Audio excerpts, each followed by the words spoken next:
What's going on, everybody? My name is Tomas. This video is about the Batis 18mm f2.8 for E-mount cameras. Now, I want to preface this video by saying that Carl Zeiss was kind enough to send this lens out to me for review, and I've spent about a month with this lens, and I've got a pretty good idea of how this thing will fit into my workflow. And hopefully I can share my thoughts and my time with you in this video. Now, I also want to say that I am not a professional photographer, nor am I a professional videographer or cinematographer. I'm probably more experienced in the video field than I am the photography field. You'll probably not get a whole lot of technical terms or technical evaluation of it. I just simply want to bring some coverage to you on this 18mm lens, which is fantastic, by the way. So I want to go ahead and start off by talking about build quality of the lens. It is made of metal, and with that inclusion of metal, you don't sacrifice portability. So what that means is that if you're familiar with the Sigma 18-35 lens, you know that's a pretty hefty lens, and its build quality is similar to the Carl Zeiss 18mm Batis. The Batis, they did something, some sort of wizardry in their manufacturing process to make this lens weigh around 12 ounces. So it weighs nearly nothing, and it makes a fantastic option for run and gun type of shooting. Because of its focal length, you can get really close to subjects because the minimum focusing distance is around 9.8 inches, which is roughly 25 centimeters, which gives you a really good option to get some close-up macro shots with that kind of effect, you know, where you have a vignette type of thing. With that, it does a fantastic job of capturing landscapes and all that. So it's a really great all-around type of lens. And now you may be thinking, what's the filter size on this thing if you haven't done any research on it? It's a standard 77mm filter. Now you will have to sacrifice the use of the lens hood if you throw a filter on this, because the lens hood is designed in a way that will not allow you to attach a filter within it. Especially a variable ND. You'll definitely have to remove the lens hood. You may be able to get away with some smaller filters, but you'll definitely have to remove the lens hood when it comes to using variable NDs. Now, this lens is meant for E-mount cameras, and it's also full frame capable.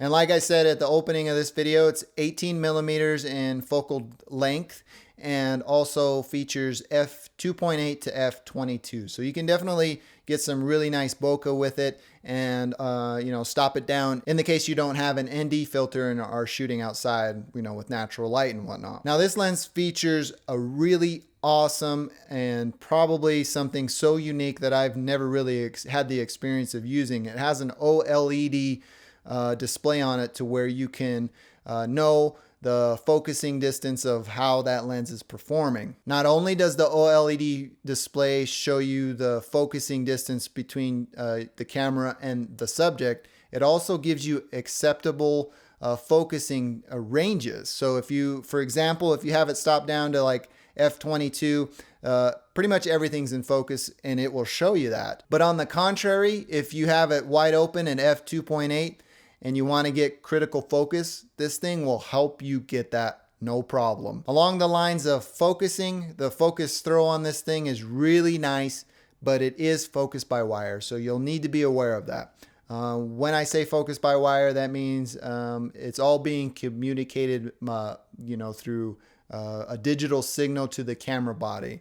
It's not being manually done within the elements of the lens within it. So that could be a good or a bad thing. In the sense of it being good, it's really great for, autofocusing systems, and I'll talk about that here momentarily.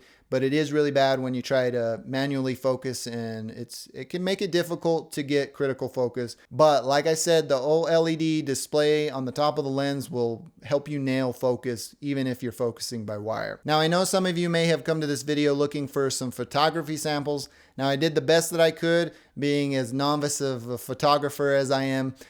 Feel free to check out some full resolution samples of photos that I've taken with this lens. They'll be linked in the description of this video, also with a card, somewhere around here. Now, the video capabilities were something of high interest to me when I got this lens in-house for testing. The quality is fantastic.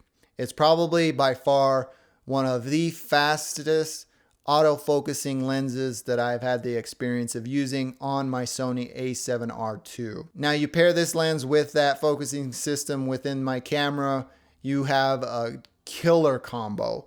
Like, it's deadly fast and it's deadly accurate. I mean, this thing is awesome. Take a look at some of the sample video of where I set this thing on a tripod and walk back and forth, and I have face detect on the Sony a7R II, and like 99.9% of the time, the face of my subject or myself is in focus. One thing with the video though, this lens does not have any type of image stabilization within it. I think Carl Zeiss thought that this would be paired with some Sony, systems like the Sony a7R II and Sony a7S II. Those have 5-axis image stabilization built into the body. So I think they thought, why would they include something within the lens if they wanted to save on weight or whatever? I don't know the whole details of it, but just know that this does not have image stabilization built in. Now, like I was saying, pairing this lens with the Sony a7R II, for example, is probably the best combination that you could have. In consideration, you get 2 focal lengths because the Sony a7R II can shoot APS-C mode on the sensor in addition to full frame. So you get 18, you get 18 millimeter, and you also get a roughly a 27 millimeter because of the crop factor when you turn that mode on. It's really great for like on camera work, especially if you're a one-man band like myself. If you're shooting video by yourself and you need to get closer to your camera to make adjustments and all that type of stuff, this is probably the lens for you. You want something that's wide but not so wide that it creates a fisheye or a fishbowl effect. This lens will do it for you. This thing is just awesome. My overall thoughts of it are just fantastic. Now, along the lines of being a one-man band, this thing will do a fantastic job for like vlogging setups. So it's literally opening the door for full frame vlogging as we know it, because the autofocusing system with the full frame, the image stabilization within the Sony a7R II and Sony a7S II just makes for a killer combination. Let's go ahead and take a look at some example footage of where I shot that. All right, so this being a wide angle lens, the 18mm Batis works fantastically with the Sony a7R II system. The 5-axis stabilization, with it being extra wide, you get some really stable footage and can use it for a vlogging situation like this. Now, you may or may not know that the Sony a7 series Mark IIs as well don't have articulating screens. That could be a bad thing, but you pair that with the awesome focusing engine within the camera and the lens, you get some really great footage. It also allows me to focus directly on you, the audience. So I'm speaking directly to you. I'm never looking off to the side, checking stuff. One thing to note is that you're going to have to make sure your exposure is set up correctly before you start shooting. That can be problematic, but I'm just showing you the capability of having a full frame vlogging setup.